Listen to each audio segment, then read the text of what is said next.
அத்தியாயம் 49. விஷயம் அறிந்து பாரியின் மொத்த குடும்பமும் ஒன்று கூடிவிட்டது. ஏற்கனவே அருவி சோகத்தில் இருந்தாள். துரைசிங்கம் பாரியின் சித்தப்பனுக்கு சிக்னல் கொடுத்து எதையோ பேச சொன்னார். அதை புரிந்து கொண்டு அவரும் அருவியை திட்டத் துவங்கினார். எல்லாமே இதோ இங்க நிக்கிறாளே இந்த வீட்டு மருமக, குத்து விளக்கு. இவளாலதான் வந்தது. இவ எப்ப இந்த வீட்டுக்கு மருமகளா வந்தாலோ அப்போ வந்துச்சு பிரச்சனை. ராசி நட்சத்திரம் பார்த்து பண்ற கல்யாணமே சரியா இருக்கிறது இல்ல. இதுல எவ்வளோ ஒருத்திய கல்யாணம் பண்ணிட்டு வந்தான். இதோ இப்படி படுத்துட்டான். பாருக்கு இப்படி ஆகவே இவளும் இவ ராசியும் தான் காரணம் என்று அருவியை ஒன்று சேர்ந்து திட்டினார்கள். அதானே, பொண்ணு மாதிரி இவளும் நடந்துக்கிறது இல்ல. ஒரு நல்லது கெட்டது தெரியல. ஊர்ல இல்லாத சிரிக்கியா? இவள போய் கட்டிட்டு வந்திருக்கான் பாரு அந்த பாரி. அவன சொல்லணும் என்று பாரியின் சித்தி குயிலும் நக்கல் சிரிப்பு சிரித்தார். நார்மலான மனநிலையில் இருந்தால் நிச்சயம் இதற்கெல்லாம் பதிலடி கொடுத்திருப்பாள் அருவி. ஆனால் அவளோ பாரிக்கு தன்னால் தான் இப்படி ஆகிவிட்டது என்று இடிந்து போய் அமர்ந்திருந்தாள். ஏன் குயிலு, கொழுந்தன் தான் இப்படி பேசுறாருன்னா நீயும் இப்படி பேசுறியே? அருவி என்ன பண்ணுவா சொல்லு? அவ என்ன பாரிய விரும்பி கட்டிக்கிட்டா வந்தா? எல்லாமே கைமீறி நடந்து போச்சு. அவளே இடிஞ்சு போய் உட்கார்ந்திருக்கா. இப்ப போய் இப்படி பேசுறீங்க என்று அவர் ஒருத்தர் மட்டுமே அருவிக்காக பேசினார். யாருக்கு தெரியும்? புடிக்காம கட்டிக்கிட்டு வந்ததுனால போய் சேர்ந்தா கூட நல்லதுன்னு நினைக்கிறாளோ என்னவோ என்று இதழ் வளைத்து சொன்னார் குயில். அருவி கண்கள் கலங்கிய நிலையில் அவரை நிமிர்ந்து பார்த்தாள். வாய் வரை வார்த்தை வந்தது. ஆனால் எதுவும் பேசாமல் அமைதி காத்தாள். பாரி கண் விழிக்கும் வரை அவளால் எதுவும் பேச முடியாது. பேஷண்ட் கண்ணு முழிச்சிட்டாரு, பாக்குறவங்க போய் பாருங்க. நர்ஸ் ஒருத்தர் சொல்லிவிட்டு போக அருவியை தவிர அத்தனை பேரும் போய் பார்த்துவிட்டு வந்தார்கள். அருவி கையை பிசைந்தபடி அமைதியாக அமர்ந்திருந்தாள். அத்தனை பேரும் பார்த்துவிட்டு வந்த பிறகு கடைசியாக அருவி உள்ளே பார்க்க போனாள். பாரி கண்களை மூடி படுத்திருந்தான். அவள் கொலுசொலி சத்தம் கேட்டு மெல்ல கண் விழித்து பார்த்தான். ரொம்ப சந்தோஷமா இருக்கியா என்றான் இதழ் வளைத்து. அருவி அதற்கு பதில் சொல்லாமல் வந்து மௌனமாக அவன் அருகே அமர்ந்தாள். ஏன் அப்படி பண்ணீங்க? உங்களுக்கு தான் என்ன பிடிக்காதே. அப்புறம் என்ன, அப்படியே விட்டுருக்க வேண்டியதானே? அவ்வளவு சீக்கிரம் உன்னை சாக விடுவேன்னு நினைக்கிறியா? அப்புறம் எப்படி உன்னை டார்ச்சர் பண்ண முடியும்? அருவி அவனையே பார்த்தாள். என்கிட்ட என்ன மறைக்கணும்னு நினைக்கிறீங்க? நான் என்ன மறைக்கிறேன்? அருவி சிரித்து கொண்டாள். நான் கேட்டாலும் சொல்ல மாட்டீங்க, நானே பாத்துக்கிறேன் என்று சிரித்து கொண்டவள் அவன் அருகே அமர்ந்து அங்கிருந்து பழத்தை உரித்து அவனிடம் நீட்டினாள். என்ன அக்கறைலாம் புதுசா இருக்கு? எதுவும் விஷம் கலந்து வச்சிருக்கியா என்ன? நான் பண்ற டார்ச்சர் தாங்க முடியாம மொத்தமா போட்டு தள்ள பாக்குறியா? வேண்டுமென்றே அவளை சீண்டி பார்த்தான். ஆ, நீங்க பண்ண டார்ச்சருக்கு அப்படியே சாக விட மாட்டேன். பெருசா பழி வாங்க வேணாமா?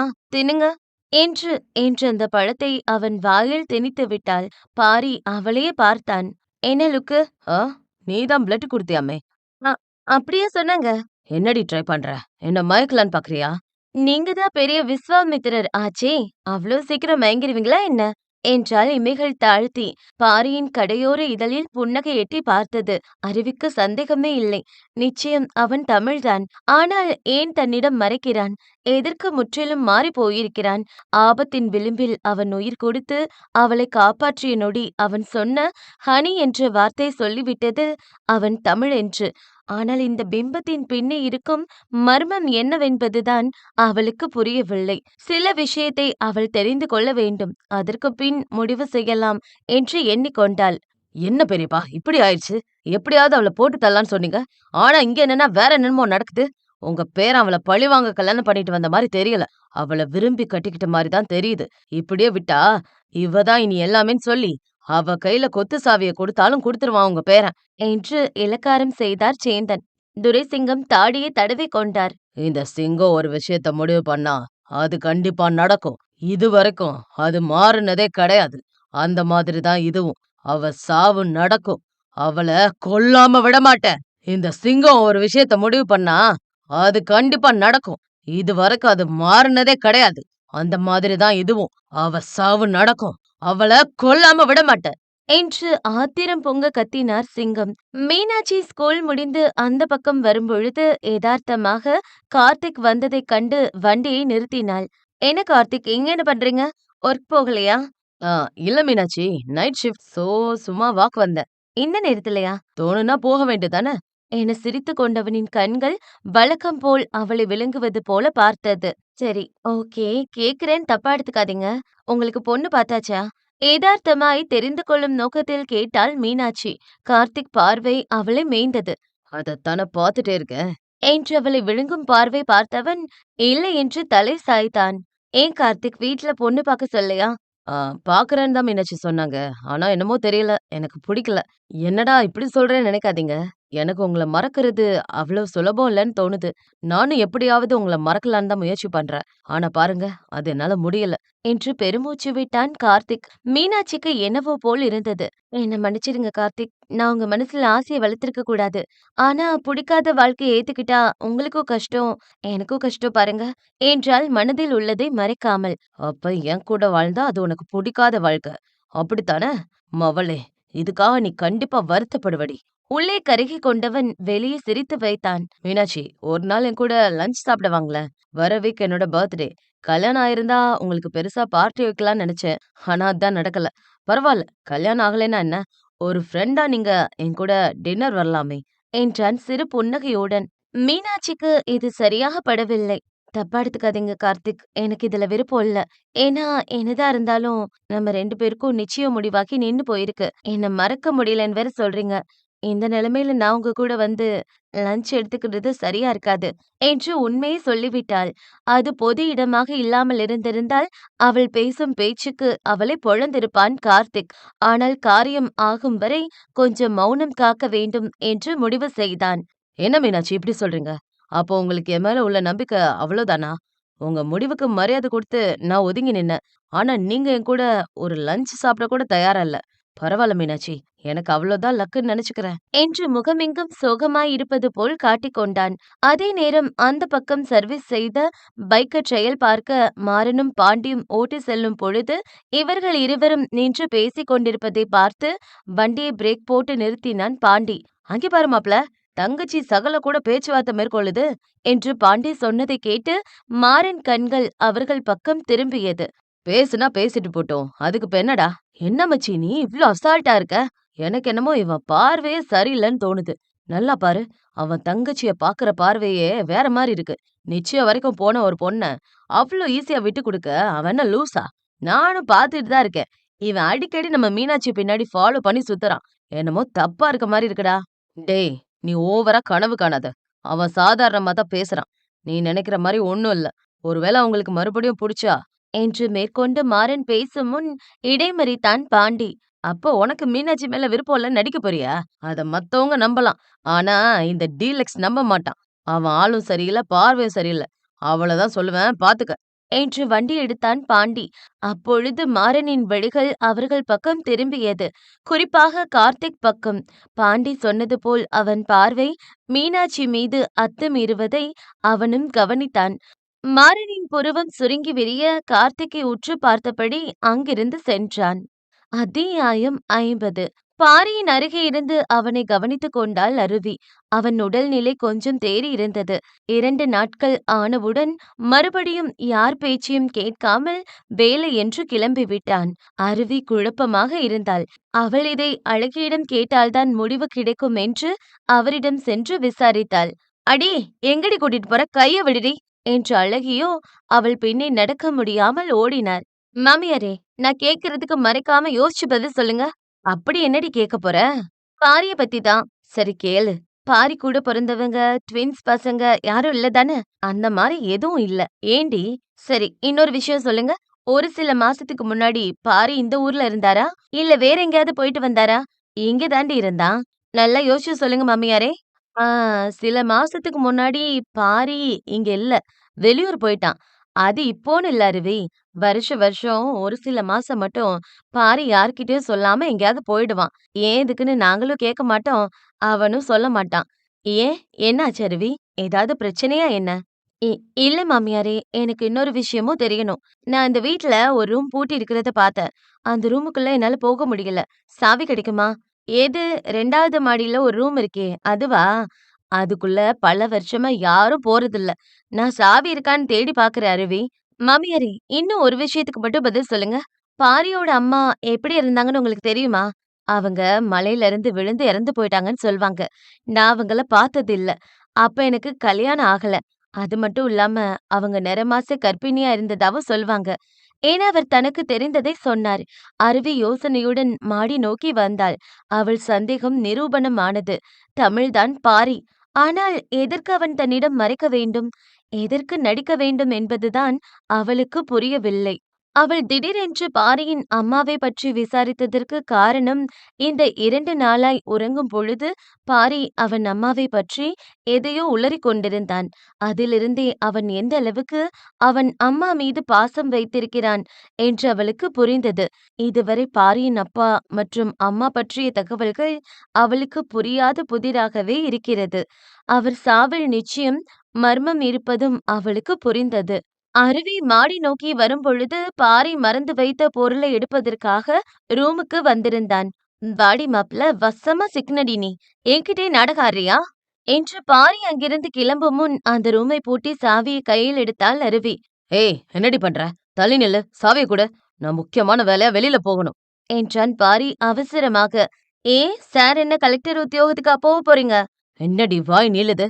முதல்ல சாவிய குடுடி" என்று அவள் கையில் இருக்கும் சாவியை பறிக்க வந்தான் பாரி. ஆனால் அருவியோ அவனிடம் போக்கு காட்டி அங்கும் இங்கும் ஓடினாள் வேண்டுமென்றே. "இப்ப குடுக்க போறியா இல்லையாடி?" உச்சக்கட்ட கடுப்பில் கத்தினான். "சாவிதானே, சரி, முடிஞ்சா எடுத்துக்கோங்க மை டியர் புருஷ்" என்று அவள் அந்த சாவியை அந்த பிளவுஸுக்குள் போட்டுவிட ஆவென்று வாயை பிளந்தான் பாரி. "ஏய், என்னடி பண்ற?" என்று பதறினான். "ஆ, நீங்க தானே சாவி வேணும்னு கேட்டீங்க, அப்போ எடுத்துக்கோங்க" என்றாள் ஒரு மாதிரி தினுசாக சாய்ந்து நின்றபடி. அதிலும் அவன் வீக்னஸ் எதுவென்று அவளுக்கு தெளிவாக தெரியும். அதை வைத்தே அவனை டார்கெட் செய்தாள். "என்கிட்டயே ஆள் மாறாட்ட பண்றியா மவனே? இப்ப இந்த அருவி யாருன்னு காட்டுற பாருடா" என்று வேண்டுமென்றே அவள் சேலை மாறாப்பை கழட்டினாள். "ஐயோ, புழுக்கமா இருக்கே" என்று அந்த மாறாப்பை எடுத்து அவள் வீசிக்கொள்ள அவளின் முன்னழகும் மெல்லிடையும் அவனுக்கு பட்டயம் போட்டு காட்டியது. குப்பென்று கள்வனுக்கு வேர்த்துவிட வேறு பக்கம் திரும்பிக் கொண்டான். "ஏய், என்னடி பண்ற? முதல்ல மாறாப்ப எடுத்து ஒழுங்கா போடுடி" என்றான் கொஞ்சம் பதட்டமாக. "ஏன், நீங்க தானே சொன்னீங்க, புருஷன் முன்னாடி பொண்டாட்டி எப்படி வேணாலும் நிக்கலாம், கூச்சப்படக்கூடாதுன்னு. அதான் இப்ப நானும் பண்றேன். நீங்க எதுக்கு கூச்சப்படுறீங்க?" என்றாள் இதழில் நக்கலை கூட்டி. "ஏய், நீ பண்றது கொஞ்சம் கூட சரியில்ல. இப்படியெல்லாம் காட்டி என்ன மயக்கி கைக்குள்ள போட பாக்குறியா?" என்றவனுக்கு வார்த்தை கூட திக்கி திக்கிதான் வந்தது. பெரிய பயில்வான். அவனை பார்த்து அத்தனை பேரும் நடுங்குகிறார்கள். அடங்காத முரட்டுக்காளையை கூட அடக்கிவிட்டான் என்று அத்தனை பேரும் பெருமையாக பேசிக் கொண்டிருக்க, அவனோ கட்டிய மனைவியைக் கண்டு வாயில் வாத்தியம் போட்டுக் கொண்டிருந்தான். அருவி மெல்ல மெல்ல அவனை நெருங்கி வந்து நின்று அந்த சுவரோரம் அவனை அணை கட்டினாள். "நானா உங்கள மயக்க பாக்குறேனா?" என்று இன்னும் அவனை நெருங்கி நின்றாள். "ஏய், என்னடி பண்ற?" அவன் வார்த்தை தந்தி அடித்தது. "ஆ, இதுவரைக்கும் யோசிக்கல.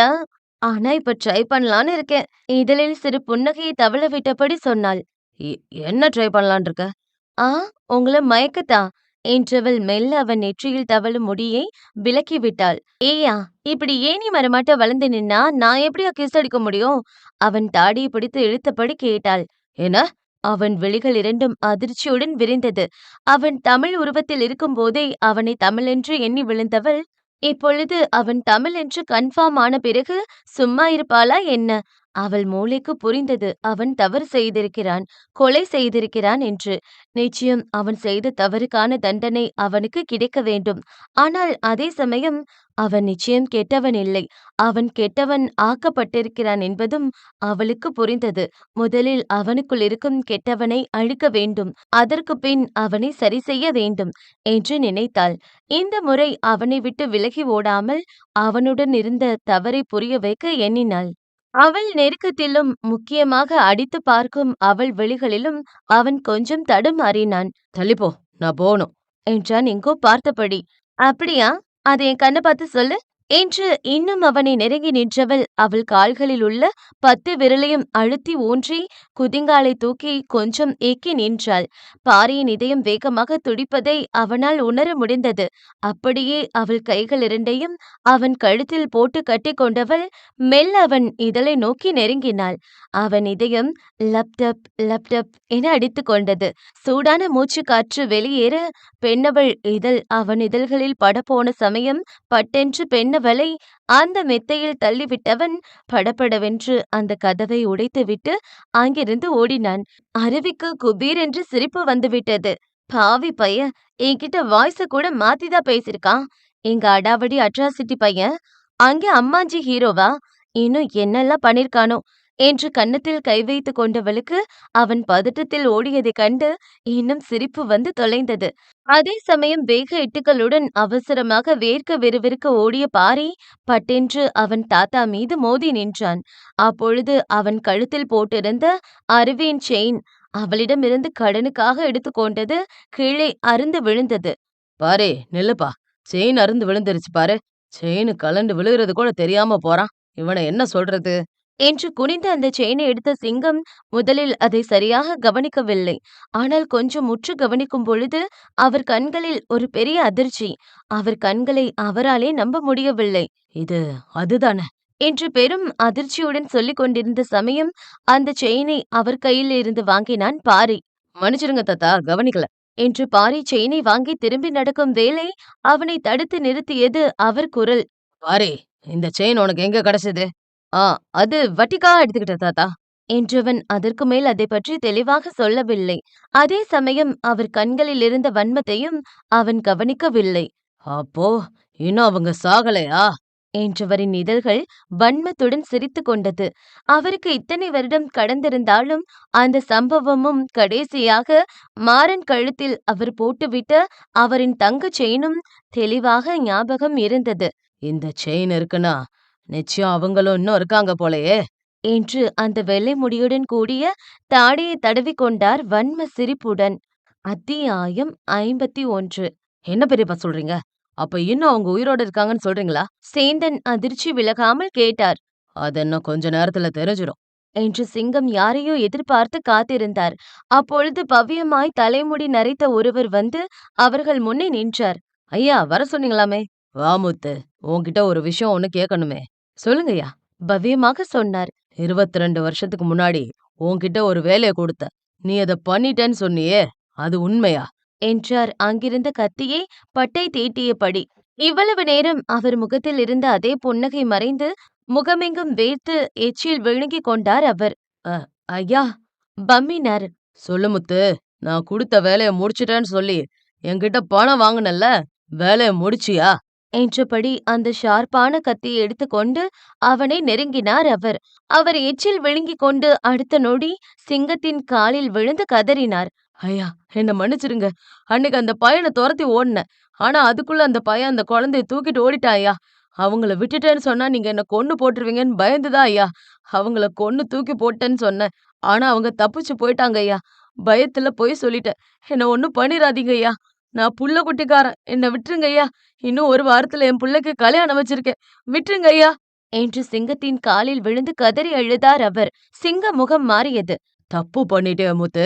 இத முன்னாடியே சொல்லியிருந்தா கூட உன் உசுர பத்தி யோசிச்சிருப்பேன். ஆனா என் பரம எதிரிய வளர விட்டுட்டியே. உன்னை இப்படியே விட்டுட்டா எப்படி? என்று அவர் முடியை பிடித்து தூக்கினார். ஐயா, என் புள்ளைக்கு இன்னும் ஒரு வாரத்துல கல்யாணம் வச்சிருக்கேன் ஐயா. உங்கள கெஞ்சி கேக்குறேன். என்ன விட்டுருங்க. என்று கதறி அழுதார். ஆனால் அவருக்கு தெரியாதே, சிங்கம் மனிதன் அல்ல, இரக்கமில்லாத மிருகம் என்று. உன் வீட்டுல கல்யாணம் இல்லடா, கருமாதிதான் நடக்கும். என கொஞ்சம் கூட இரக்கமில்லாமல் அவர் வயிற்றில் அந்த கத்தியை சராமரியாக குத்தி அவரை கீழே தள்ளினார். அவர் துடிக்க துடிக்க அந்த இடத்தில் விழுந்து இறந்து போனார். பரதேசி நாய், என்கிட்டே போய் சொல்லிட்டான். என்றபடி அந்த கத்தியில் இருந்த இரத்தத்தை பக்கத்தில் இருந்தவர் மீது துடைத்தார். ஐயா, பாரி தம்பி வராரு. ஒருத்தன் பதட்டமாக ஓடி வந்து சொன்னான். சிங்கம் அவசரமாக அவர் ஆட்களை திரும்பி பார்த்தார். சீக்கிரம் இந்த இடத்த சுத்தம் பண்ணுங்க. பாரிக்கு சந்தேகம் வரக்கூடாது. சீக்கிரம் என்றார் கட்டளையாக. அவர் சொன்னது போலவே அங்கு செத்து கிடந்தவரை அங்கிருந்த ஆட்கள் எல்லாம் சேர்ந்து அகற்றியதுடன் ஒரு இரத்த துளி கூட இல்லாமல் சுத்தப்படுத்தினார்கள். ஐயா, இங்கதான் இருக்கீங்களா?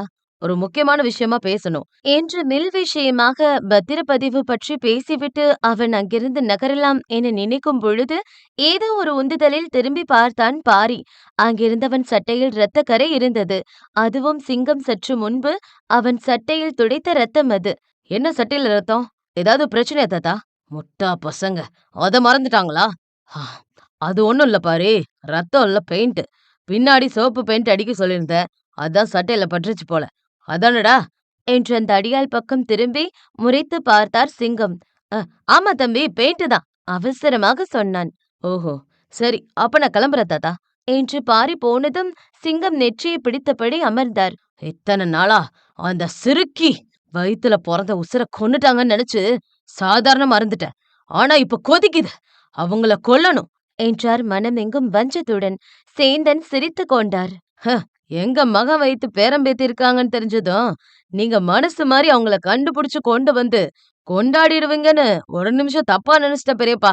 ஆனா வேற ஜாதிக்கார ரத்தம் நம்ம புள்ள உடம்புல மட்டும் இல்ல. அவ வயித்துல பொறந்த புள்ளைங்க உடம்புல கலந்தாலும் அவங்கள கொல்லணும்னு நெனைக்கிறீங்க பாத்தீங்களா? நீங்க தான் பெரியப்பா. நம்ம ஜாதி கிடைச்ச பெரிய சொத்து. நீங்க ஒண்ணும் கவலைப்படாதீங்க. அவங்க எங்க இருந்தாலும், எந்த மூலையில இருந்தாலும் தேடி கண்டுபிடிச்சு அவங்கள இங்க கொண்டு வந்து கொன்னு புதைப்போம். அவங்க சாவு இந்த ஊர்ல நடக்கும் பெரியப்பா.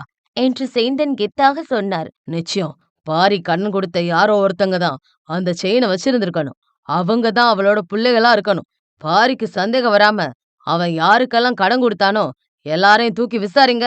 அவங்க எங்க இருந்தாலும் என்கிட்ட வரணும். என் கையாலேயே அவங்கள அடிச்சு கொல்லணும். என்றார் வன்மத்துடன். அந்த கழுத்தை அங்குமிங்கும் வளைத்து சுளுக்கெடுத்தபடி ஜெயிலிலிருந்து வெளியே வந்தான் சந்தோஷ். அவன் வெளியே வந்ததும் அவனுக்காக ஜெயில் வாசலில் காத்திருந்த அவன் ஆட்கள் ஓடி வந்து பொன்னாடையும் மாலையையும் போட்டார்கள் அவனுக்கு. ஏன்டா, ஜெயிலுக்கு போயிட்டு பெயில்ல தானே வந்திருக்க. என்னமோ புதுசா ரயில் விட்ட மாரி பொன்னாட போத்துறீங்க. என்னடா நடக்குது? இதுக்கு பின்னாடி ஏதாவது சதி வேலை இருக்கா? என்று அவன் ஆட்களை சந்தேகமாக பார்த்தான் சந்தோஷ். அண்ணே, உங்களுக்கு நாட்டு நடப்பே தெரியல.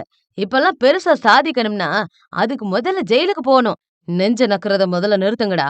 நான் கேட்ட விஷயம் என்னடா ஆச்சு? என் ஏஞ்சல் எங்க இருக்கான்னு ஏதாவது தெரிஞ்சுதா? அண்ணே, நாங்க நல்லா விசாரிச்சுட்டோம். அவங்க எங்க போயிருக்காங்கன்னு தெரியல. ஆனா அவளுக்கு ஒரு அண்ணன் இருக்கான். என்று அவன் சொல்லி முடிக்கவில்லை. அவன் கன்னத்தில் நச்சென்று ஒரு அறையை விட்டான் சந்தோஷ். என்னடா, என் வருங்காலத்த அவன் சொல்ற? இப்ப சொல்லு, அவ யாரு? என்றான் மிரட்டலுடன். அண்ணி என்று அவன் பம்மிக் கொண்டே சொன்னான். ஆ, அந்த பயம் இருக்கணும். மரியாதை குறைஞ்சா பிச்சு போடுவேன் பிச்சு. அப்ப என் டார்லிங் அண்ணன் என்ன வேணும்? மச்சான் சார் என்றார்கள் அவர்கள் பம்மியபடி. அது, அந்த பயம் இருக்கணும். முதல்ல என் மச்சான் யாரு? அவர் எப்படிப்பட்டவரு? எல்லாத்தையும் விசாரிங்க. அதுக்கப்புறம் நம்ம மச்சாங்கிட்ட போய் நேரடியா பொண்ணு கேட்டுருவோம். அண்ணே, தெரியாம தான் கேக்குறேன். ஊர் உலகத்துல எம்புட்டோ அழகான பொண்ணுங்க இருக்காங்க. ஆனா நீங்க எதுக்குண்ணே அவங்க தான் வேணும்னு அடம் பிடிக்கிறீங்க? அவங்க தான் உங்கள ஜெயில்ல புடிச்சு போட்டதே.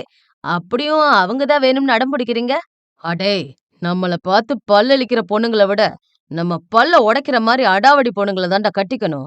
அப்பதான்டா வாழ்க்கை ஒரு மாரி மஜாவா போகும். இதுவரைக்கும் எவ்ளோ கலவரம் பண்ணிருப்போம். ஆனா யாருக்காவது நம்மள உள்ள தூக்கி வைக்கிற தைரியம் வந்திருக்கா? ஆனா அவளுக்கு வந்திருக்கு. அவ எனக்கு அடங்கவே மாட்டா. அது ஒரு மாரி ஜாலியா இருக்குடா. கட்டுனா அவள கட்டணும்டா. இல்லன்னா கட்டுனவ கைய உடைச்சு குருமா வைக்கணும்டா. என்று பாட்டு போல பாடிக்கொண்டே நடந்தவனை வினோதமாக பார்த்து வைத்தார்கள் அவர்கள். என்னடா இவரு இப்படி வித்தியாசமா நடந்துக்கிறாரு? ஒருவேளை மண்டையில அடிபட்டுருச்சோ? எதுக்கும் கொஞ்சம் கவனமா இருக்கணும். என்று அவர்களும் அவன் பின்னே ஓடினார்கள். அருவி பாரியிடம் நெருங்கி வந்ததிலிருந்து பாரி அந்த அர்த்த ராத்திரி வரை வீட்டுக்கு வரவே இல்லை. அவள் உறங்கிய பிறகு வந்து கொள்ளலாம் என்று காத்து கொண்டிருந்தவன் அந்த நள்ளிரவு நேரம்தான் வீட்டுக்குள், அதுவும் அவள் அறைக்குள் பதுங்கி பதுங்கி வந்தான். குள்ள கத்திரிக்கா, இந்நேரம் தூங்கிருப்பா. என்றபடி கழுத்தை அங்குமிங்கும் ஆட்டியபடி கதவை திறந்த பாரி அடுத்த நொடி அப்படியே அசந்து போய் நின்று விட்டான். அங்கே அவன் அறை மொத்தமும் கலர் கலர் பல்புகளாக எரிந்து கொண்டிருக்க, அவன் அறையை அலங்காரம் செய்து பார்க்கவே வித்தியாசமாக இருந்தது. என்ன இது வித்தியாசமா இருக்கு? என்று கதவை சாத்திவிட்டு அறைக்குள் வந்த பாரி திடீரென்று அந்த அர்த்தராத்திரி பாட்டு சத்தம் கேட்டு திரும்பி பார்த்தான். அங்கே அந்த மெத்தை அருகே ஒரு தினுசாக நின்று கொண்டிருந்தாள் தேனருவி. அங்கே அவள் நின்ற கோலத்தைக் கண்டு அப்படியே ஆவென்று வாயைப் பிளந்தான் பாரி. இன்னொரு பக்கம் அந்த பாடல் வேறு ஒரு மார்க்கமாக ஓடிக்கொண்டிருந்தது. ராத்திரி நேரத்து பூஜையில் ரகசிய தரிசன ஆசையில் ஹா ஹா தினம் ஆராதனை ஹா ஹா அது சுகவேதனை. ராத்திரி நேரத்து பூஜையில் ரகசிய தரிசன ஆசையில் ஹா ஹா தினம் ஆராதனை ஹா ஹா அது சுகவேதனை என சத்தமாக பாடலை ஒலிக்கவிட்டு தினுசான ஆடையில் தினுசாக அவனை நெருங்கிக் கொண்டிருந்தாள் அருவி. பாரியோ அப்படியே ஜெர்க்காகி போய் நின்று கொண்டிருந்தான். அத்தியாயம் 52. அருவி திடீரென்று இப்படி ஒரு மார்க்கமாக வந்து நிற்பதைக் கண்டு அதிர்ந்து போனான் பாரி. அந்த பளிங்கு போன்ற கால்கள் இரண்டும் அவனுக்கு சல்லடை போட்டு காட்ட, வெறும் சிவப்பு வண்ண டவலை மட்டும் கட்டிக்கொண்டு வந்து நின்றாள் அருவி. ஏய், என்ன இது ஒரு மார்க்கமா நிக்கிற? குளிச்சா ட்ரெஸ் மாத்த மாட்டியா? என்று 2 எட்டு பின்னால் எடுத்து வைத்தான் பாரி. பெண்ணவளோ ஒரு மாதிரி தினுசாக நடந்து அவனை நெருங்கி வந்தாள். அதுவும் இதழை வளைத்து. ஏய், என்னடி பண்ற? அங்கே நில்லு. உன்கிட்ட தானே சொல்றேன். அங்கே நில்லுடி. என்றவனை இடிப்பது போல வந்து நின்றாள் அருவி. என்னங்க மைடியர் புருஷனே, இப்பெல்லாம் கண்ணுலே படமாட்டேங்கிறீங்க. என் புருஷனை பாக்குறதும் நித்யானந்த ஜிய பாக்குறதும் ஒண்ணுதான் போலயே, பெரிய விஷயமா இருக்கு என்று அவனை பார்த்து கண்கள் சுருக்கி இதழை வளைத்தாள் தினுசாக. இங்க பாரு, நான் எப்ப வேணாலும் வருவேன், எப்ப வேணாலும் போவேன். அது ஏன் இஷ்டம். அதெல்லாம் நீ சொல்லக்கூடாது. என்று அவளை நேர்பார்வை பார்க்க முடியாதவன் கண்களை வேறு பக்கம் திருப்பிக் கொண்டான். நான் தூங்கணும். முதல்ல ட்ரெஸ் மாத்து. என்றான் எங்கோ பார்த்தபடி. நல்லா தூங்குங்க புருஷனே, இது உங்க ஊடு, உங்க இஷ்டம், நான் என்ன பண்ண என்று பெருமூச்சு விட்டாள். அ, நீ என்று அவள் பக்கம் திரும்பி எதையோ சொல்ல வந்தவன் அவள் கழுத்துக்கு கீழிருந்த பிரம்மனின் படைப்பைக் கண்டு கண்கள் தடுமாற பட்டென்று பார்வையை விலக்கிக் கொண்டான். அருவி இதழ் நக்கலாக விரிந்தது. என்ன நிறுத்திட்டீங்க? நான் அதுக்கு மேல என்னங்க என்று சிறுபிள்ளை போல கேட்டாள். அ, நீ இப்படி இருந்தா நான் எப்படி எப்படி தூங்க முடியும்? வார்த்தை படபடக்க கேட்டான். இதென்ன வம்பா போச்சு? நீங்க கூடதான் வெறும் லுங்கியோட தூங்குறீங்க, சம்டைம் ஷார்ட்ஸ் மட்டும் போட்டு தூங்குறீங்க. அப்ப நான் ஏதாவது சொல்றேனா? அமைதியா தானே இருக்கேன். அது மாதிரி நீங்களும் தூங்க வேண்டியதுதானே? எப்படி? நான் கைலியோட தூங்குறதும் நீ இப்படி டவலோட தூங்குறதும் ஒண்ணா? கொலை பண்ணிடுவேன் உன்னை. கடுப்புடன் சொன்னான். ஏன் டார்லிங், என்ன இப்படி பார்த்தா உங்களுக்கு மனசு ஸ்லிப் ஆகுதா என்ன? வேண்டுமென்றே அவனை சீண்டிக் கொண்டிருந்தாள். என்ன? எனக்கா? நான் விஸ்வாமித்திரன் மாதிரிடி. அந்த ரம்பைய வந்து என் முன்னாடி டான்ஸ் ஆடினாலும் ஸ்லிப் ஆக மாட்டான் அந்த பாரி. அப்படி இருக்கும்போது உன்னை ஒண்ணும் இல்லாம பார்த்தா கூட எனக்கு ஒண்ணும் பிரச்சனை இல்லையே. நான் நார்மலா தான் இருக்கேன். நார்மலா தான் இருப்பேன். என்று தொண்டை செருமிக் கொண்டான். ஓஹோ, அப்படியா? அப்ப சரி பார்க்கலாம். போய் தூங்குங்க நவீன விஸ்வாமித்திரரே என்று பல்லை காட்டி வைத்தவளைக் கண்டு பற்களை அரைந்த பாரி கடுப்புடன் அந்த மெத்தையில் போய் விழுந்து உறங்க முயற்சி செய்தான். ஆனால் அதற்கு அந்த கேடி விட வேண்டுமே. அவள்தான் வேண்டுமென்றே அந்த பக்கம் போவதும் இந்த பக்கம் தலையை சீவுவதும் என நடமாடிக்கொண்டே இருந்தாள். அவளை பார்க்காத. என்று தலையை சிலுப்பிக் கொண்டாலும் அவனால் முடியவில்லை. ஏய், இப்போ உனக்கு என்ன தாண்டி பிரச்சனை? எதுக்குடி டான்ஸ் ஆடிட்டு இருக்க? பட்ட பகலே ஒரு வேலையும் பார்க்க மாட்டா. இப்பதான் என்னமோ வேலை பார்த்து கிழிக்கிற மாதிரி சீனை போடுற. இப்ப என்னடி, நீ ட்ரெஸ்ஸ மாத்த போறியா இல்லையா? இழுத்து பிடித்து பொறுமையுடன் பேசினான். ஆஹா, மை டியர் புருஷனே, நீங்க தான் நவீன விஸ்வாமித்திரராச்சே. நான் ட்ரெஸ்ஸே இல்லாம நடனம் ஆடினா கூட உங்களுக்கு என்ன வந்துச்சு? நான் இன்னைக்கு முழுக்க தூங்க போறதே இல்ல. எனக்கு தூக்கம் வரல. நான் இப்படிதான் சுத்துவேன். இங்க மட்டும் இல்ல, வெளிய கூட போவேன் என்று கதவை நோக்கி நடந்தாள் அருவி. என்ன, வெளிய போவியா? நில்லுடி. என்று ஓடி வந்து அந்த கதவின் முன்னே நின்றான் பாரி. தள்ளுங்க புருஷனே, எனக்கு தாகமா இருக்கு, தண்ணி குடிக்க போகணும். தண்ணி குடிக்க போறியா? அதுவும் இந்த ட்ரெஸ் போட்டுக்கிட்டா?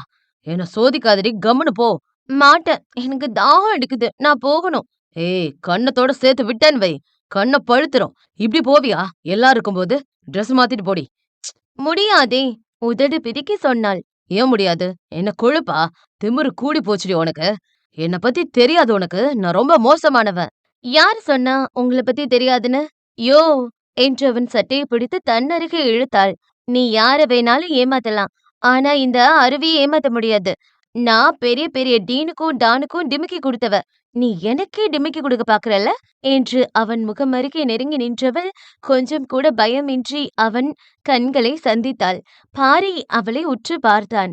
ஏய் தமிழே, என்கிட்டே ப்ளே பண்ணி பாக்குறியா என்று ஹஸ்கி வாய்ஸில் அவன் காதோரம் உரசியபடி கேட்டாள்.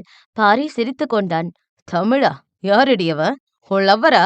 நக்கலாக கேட்டான். சிரித்து கொண்டாள் பெண்ணவள். ஆமா, லவர் தான். ஆனா இதுவரைக்கும் அவன்கிட்ட சொன்னதில்ல.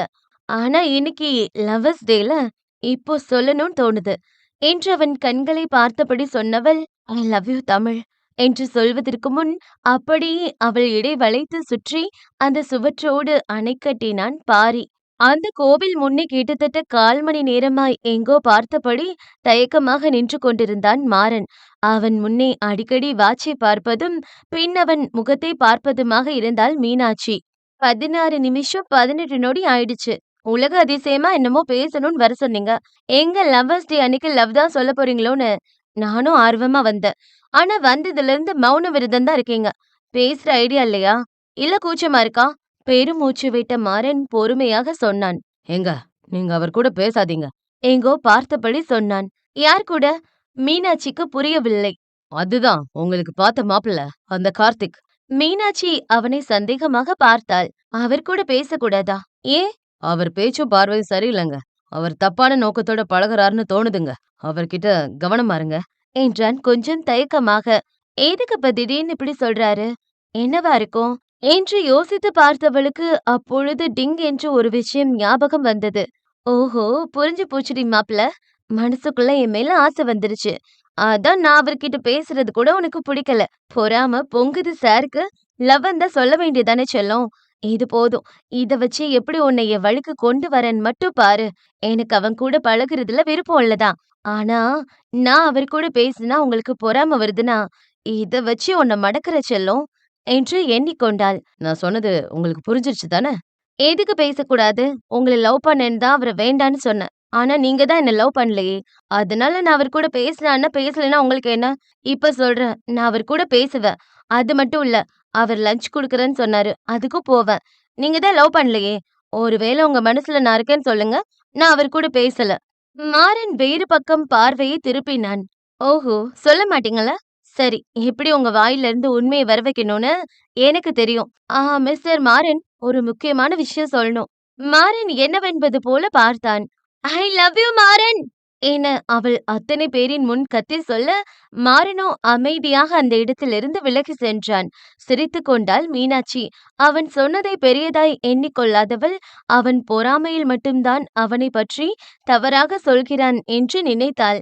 ஆனால் அவன் சொன்னதிலிருந்த உண்மையை அறிந்திருந்தால், நிச்சயம் பின்னாடி வரப்போகும் பிரச்சனையிலிருந்து தப்பித்து இருக்கலாம்.